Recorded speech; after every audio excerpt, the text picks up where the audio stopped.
Hi everyone, this is a short presentation on implementing evidence-based programmes in schools.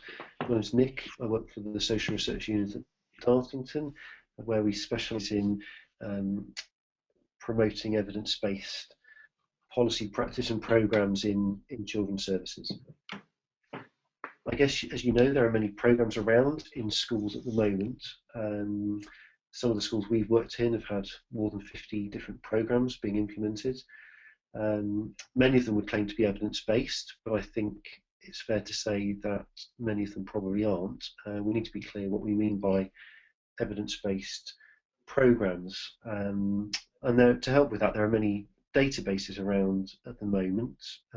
I think over 25 databases of evidence-based programs. One of the best known ones perhaps is Blueprints for Healthy Youth Development. This is at www.blueprintsprograms.com, and it has just over 40 programs. They are programs that seek to address various outcomes, including education, education attainment, but also things like behaviour, antisocial behaviour, crime, drug, alcohol misuse, relationships with parents and peers, children's emotional well-being, their physical health, like obesity, for example. So a whole range of programs. We're working with Blueprints on this database, and it involves applying some standards of evidence to determine whether a program makes it onto the database. And I think it's just worth me going through those very briefly so that I give you a sense of the kind of things we're interested in and the kind of things we think are important when it comes to identifying evidence-based programs.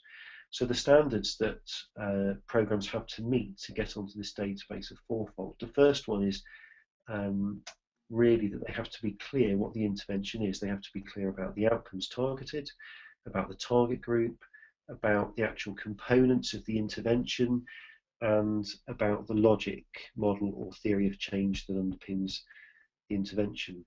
So as shorthand for that, we call that intervention specificity. Secondly, they have to have been evaluated to a high standard, and we're particularly interested in randomized controlled trials and quasi-experimental design studies. So these are all studies that have a comparison group of children or families or schools that aren't doing the program, and they are compared with children, schools or families that are doing the program.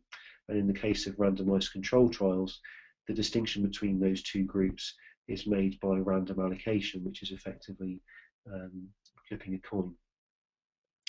And the standards span out what a good randomized controlled trial or a good quasi-experimental study looks like. You can get bad studies using those designs. So we have various criteria about the measures that are used and the analysis that's done, and so on. The third dimension of the standards is impact, and obviously we're only interested in programs that have a positive impact, and that has to be fairly compelling. You get a lot of programs that have an impact on some outcomes they target but not on others, or some studies show an impact on some things and other studies don't. So we're interested in clear, consistent evidence of impact, and we're also interested in programs where there is evidence of no negative impact, and we Blueprints wouldn't include programs where the impact is negative. In other words, where the program is harmful. The fourth dimension is what we call system readiness, and this is really whether the program is ready to be implemented in the real world. In other words, in real schools. And for that, we're interested in things like: is there a manual? Is there training? Is there support for teachers and schools looking to implement the program? So those are the four dimensions, and anything that gets onto Blueprints meets those standards. I'm just going to give you a few examples of some of these programs, some of the ones that are operating in schools. This is a puppet called Twiggle the Turtle from the PATHS program. PATHS stands for Promoting Alternative Thinking Strategies, and it's a primary school program that tries to improve children's social and emotional well-being. So there are classroom lessons that take place every week. It's for children aged 4 to 11, about an hour's worth of lessons each week. And it covers topics like problem solving, how to recognise feelings in yourself, how to calm down if you're very angry or upset, how to recognise feelings in other people, in other children. So a lot about things like self-control and its impact on children's behaviour and relationships with peers and so on. So that's the PATHS programme. Has been implemented in the UK, although it originated in America. The second programme is Kiva. Now this actually isn't on the Blueprints database at the moment, but and that's simply because it hasn't gone through the Blueprint system, but it's a Finnish programme that seeks to bullying in school. It's been evaluated to a very high standard in Finland with very strong evidence of bullying, so children bullying others, on rates of victimisation, and on a range of other outcomes as well. And I guess the kind of key selling point of Kiva, which is mainly for primary school, although it can go into the lower end of secondary school, the thing that's unique about it is its focus on bystanders. And whereas a lot of bullying programs are concerned to tackle the bully or to help the person who's been bullied, Kiva is very interested in the bystander. In other words, the kids who kind of stand around and maybe don't say anything or do say something, because the evidence suggests that bullies respond to this. So Kiva tries to get those children either to intervene or to tell a teacher, and it has classroom lessons each month. It has these online games, which this slide is an example of, that kids can play. And it also has in each school a so-called Kiva team, which would be teachers or education psychologists or counsellors who deal in a very structured and systematic way with particular incidents of bullying. And this programme is now being implemented here in the UK, in Wales. And then the third example is life skills training. And this is does what it says on the tin, really. It teaches children and young people life skills. So again, things like problem solving, how to get on with peers and other people better, how to control feelings and emotions and so on. And it's got very good evidence of its impact on drug and alcohol misuse. There is actually part of the programme that does focus particularly on smoking and drug and alcohol and so on, but the majority of the programme is about life skills. Again, this has been developed in America, but is now being implemented in the UK in a fairly modest way. This is also a Blueprints programme. So that's just some examples of some that are implemented in school. All of the three I've shown you are universal programs. That means they're not targeted. They are taught in regular classrooms. There's no attempt to select out children who've got particular problems. I guess I just want to say a little bit about some of the things to bear in mind when implementing programs in schools. I guess the first thing to say is it's absolutely critical to have strong support from school leaders. There are studies that show that even when you implement school programs well, in other words, when teachers are implementing well, still get added value, or even stronger schools, the head teacher is supportive, and that means insisting that that teach enough to train properly and that they give time for the training, insisting that data is gathered on fidelity, in other words, how well the program is implemented, and so on. So school leadership are absolutely critical. A second thing, I guess, to say is the importance of training and probably some form of technical assistance or coaching to support teachers as they're going on. So to give an example, the PATHS programme, when that's implemented, teachers would normally get a day of training at the beginning of the school year, a day of training just after Christmas, kind of top up, and regular visits from a peripatetic coach who would normally be a trained teacher who specialises in the programme, and they would visit the school perhaps once a term and observe lessons and just maybe help prepare materials, give the teacher a bit of feedback, perhaps co-teach some lessons. The reason this is important is that it's known to boost what we call fidelity, and that's my third thing I want to come on to here. So by fidelity we mean how well the programme is implemented, and particularly is it being implemented as intended. And there are various things you can do to boost fidelity, which I've just mentioned, and this is all important because all of the evidence says that if you implement programs as intended, you will get the results, or you're more likely to get the results. If you don't implement with fidelity and you start to drop lessons or change things around or move the order around, etc., then you don't tend to get such a positive impact. One of the things to boost fidelity, of course, is to monitor it. And here you'd want to look out for various things. Is the right dose of the program being implemented? So something like life skills training is 30 lessons over 3 years. So are 30 lessons being delivered? The second element of fidelity would be what's called adherence. In other words, is the content being delivered?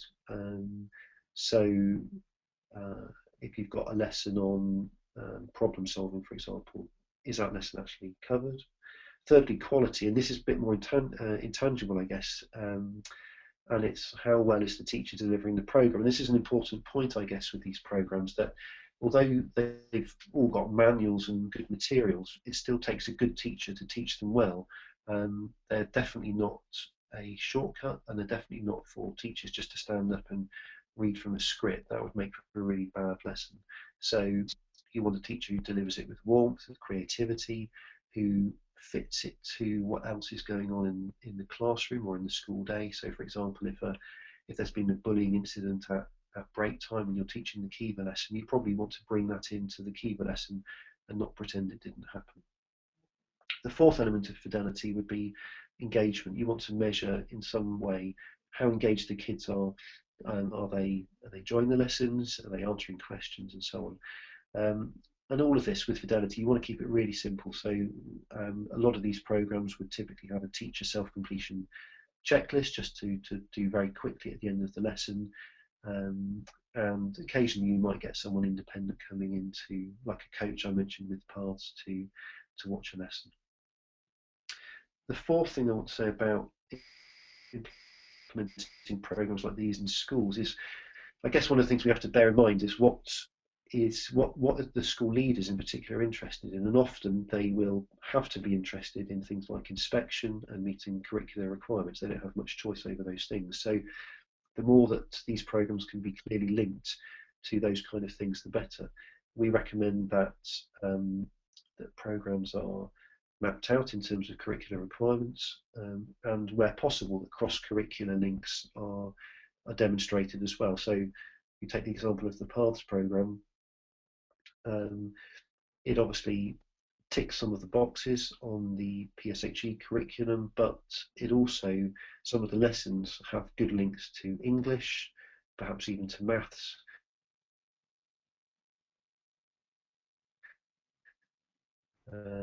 Maybe, and certain things to science. It helps to map these things out to help teachers know that what they're doing is hitting some of those targets. A fifth thing, I guess, to say is that it's okay to adapt, but you have to do it carefully. I think there's a worry with programs like Life Skills Training Paths and Kiva that they are they tend to get parachuted in, particularly from the US, and there's a worry that they take away professional discretion and judgment. I don't think that's the case, but I do think care is needed. So I think some adaptation is needed, and typically this would be kind of surface level adaptation, and particularly if you take a program from America, some of the language won't be quite right. Some of the examples will be about baseball or American football, and you probably want to make them about football or some other sport played in the UK.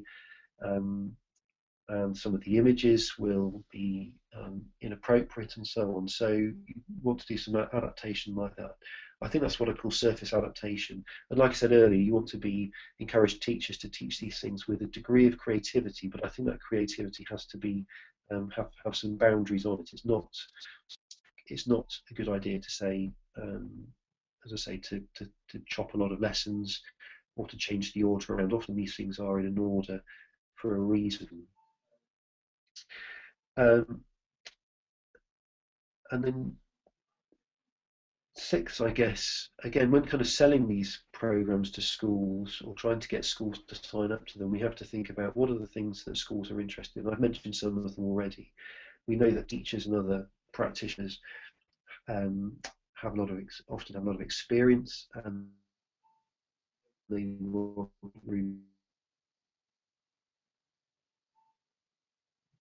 to be creative.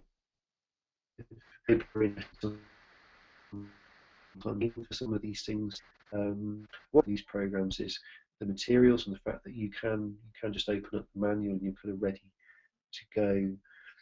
So we have to think about some of those things as we're trying to get schools to take these on. I guess another thing is that teachers often like to have a real sense that what they're doing is making difference, and some of these programs do have built into them fairly simple systems for monitoring impact, and those are certainly something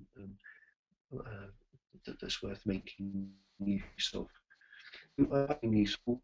Just a quick run through school-based programs, and sorry, I forgot to show this slide, which is just an attempt to show that you can adapt up to a point, but if you take away certain things like a bars and a chain and wheels, you kind of adapt something out of all recognition, and that's to be avoided.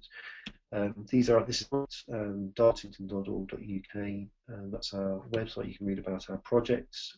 You can see some webinars we've run, which you might be interested in, which are particularly about taking innovative ideas and seeking to make them evidence-based. In other words, thinking